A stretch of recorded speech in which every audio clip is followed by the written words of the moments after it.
the winter of discontent, when workers could take no more. A combination of the rising cost of living, low pay, tax increases, and fuel and food shortages has led some commentators in the establishment media to talk about the possibility of a new winter of discontent. In an article first published in 2004, Kevin Parslow explains what really happened in the winter of 1978-79. On the 28th of March 1979, the Labour government of Prime Minister James Callaghan was defeated by one vote in a House of Commons motion of no confidence.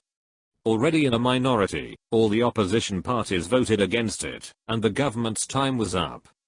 In the subsequent general election, the Tories led by Margaret Thatcher gained an overall majority of 44.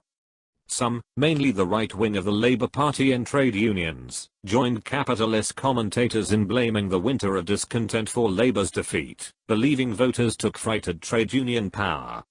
In reality, many workers sat at home, disgusted with the Labour government's policies, and particularly those of wage restraint that benefited nobody, except the bosses and the rich. It could have been different. When Tory Prime Minister Edward Heath called a general election during the 1974 miners' strike in the three-day week on the theme of Who Rules Britain, voters said, "You don't." Labour, then led by Harold Wilson, was elected as a minority, which was then extended to a small majority in October 1974. There was enthusiasm for socialistic policies in Labour's manifestos, such as nationalisation of the aerospace and shipbuilding industries, an end to pay beds in the NHS and more. But the government stayed within the confines of the capitalist system and the increasingly sickly British economy. Chancellor of the Exchequer Denis Healey, having promised to make the pipsqueak of the rich with the wealth tax, was confronted with a big business investment strike, inflation of nearly 25%, and rising unemployment. As the 1976 Labour Party conference approached, Healey went cap in hand to the International Monetary Fund for a loan. This was conditional on savage cuts in public expenditure, and the Chancellor was howled down at the conference. The government had put its fate firmly in the hands of international capitalism. Labour's wage restraint workers had expected more from Labour's government, having struggled mightily against Heath's anti-working class policies. Workers hadn't fought hard to get capitalist policies from what they considered then as their government. But some of the same leaders who had been forced to lead the mighty struggles of the early 1970s, such as Hugh Scanlon of the Amalgamated Union of Engineering Workers, AUEW, and Jack Jones of the Transport and General Workers Union, TGWU, both predecessor unions of Unite Today, helped prop up the Labour government by acquiescing to its pro-big business policies. After all, wasn't the alternative worse?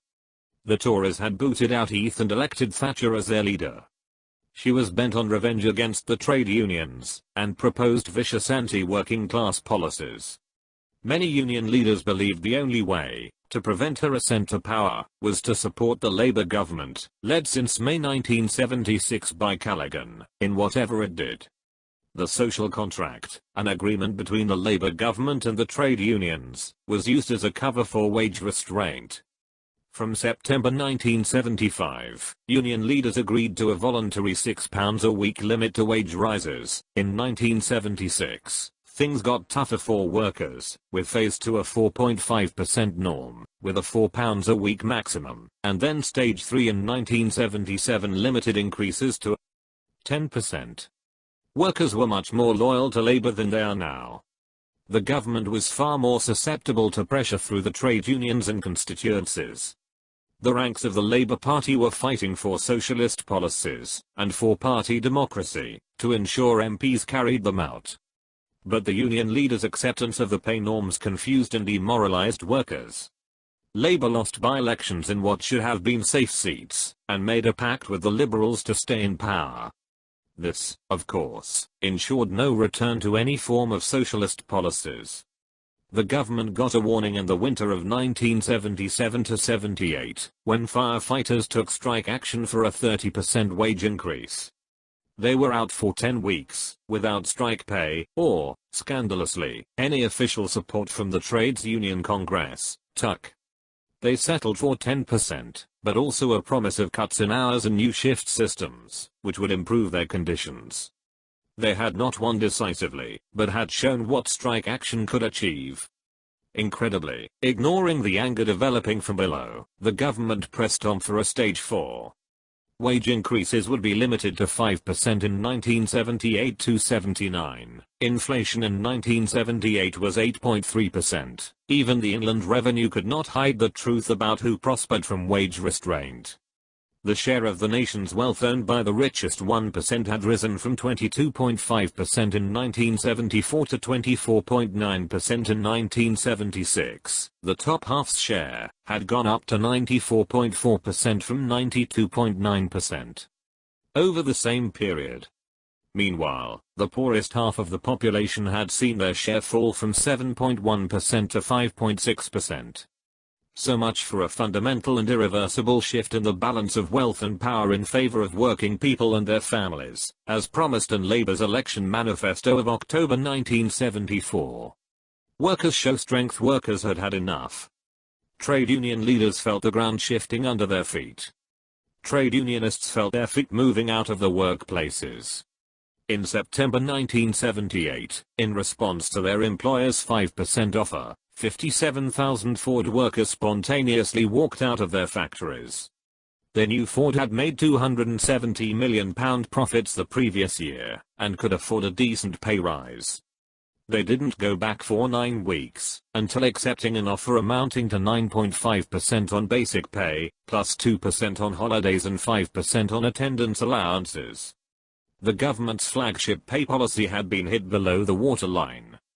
Callaghan balked from calling a general election in the autumn, with Labour just ahead in the opinion polls. But the Ford victory opened the floodgates.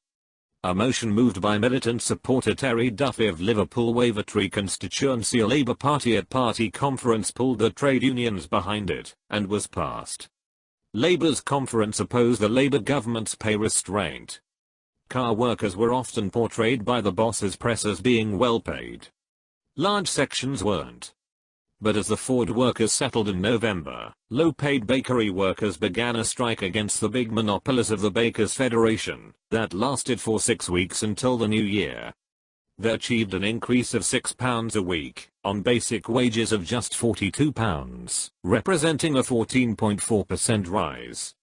However, the bosses wrung out concessions from the union on workplace organization and conditions. Train drivers in the ADLF union struck. Lorry drivers took strike action in the new year. Tories and their press fulminated against the power of this section of the working class, who dared to decide what could be moved as emergency supplies and what couldn't. Thatcher screeched in Parliament, "Now we find that the place is practically being run by strikers' committees. They are allowing access to food. They are allowing certain lorries to go through. They have no right to prevent lorries from going through." The Daily Express ranted about the rule of fear, and called for excess of union power to be curbed. Scandalously, the Tuck leaders buckled under the pressure, and recommended that secondary picketing of workplaces other than a striker zone should be discouraged. This gave the green light to Tory anti-union laws. Lorry drivers eventually settled for £65 for a 40-hour week, amounting to a 21% increase. Low-paid strike public sector workers then launched their campaign. Often called the Dirty Jobs Strike, it comprised low-paid workers in local authorities, the NHS, the water industry, ambulance workers and other public sector groups. Their claim was for a modest £60 a week for 35 hours. This was still only 2/3 of the average industrial wage. Alan Fisher, then General Secretary of the National Union of Public Employees, NUP, wrote an article on the front page of Militant entitled, "Wipe Out Poverty Wages Now." Following a demonstration of 80,000 in London, on a Monday, members of the TGWU, the General and Municipal Workers Union, now the GMB, NUP, and the Confederation of Health Service Employees, COHSE, with NUP, two of the founders of Unison, took action across the country. It spread like wildfire as workers galvanized around demands that were worth fighting for. The press spat out their venom. The London Evening Standard had a headline plagued by "Noop's rats." The Birmingham Evening Mail, a 4-letter word, "Noop." But most people believed that low-paid workers deserved a decent wage. Despite massive police intimidation and the vitriol of the Tories and their press hirelings, workers remained solid. Employers were forced to offer a 9% increase, and the promise of a comparability study. This still brought the basic wage for many workers to only £42.40 for 40 hours. NUPE's negotiators and Alan Fisher accepted it, but the National Executive rejected it.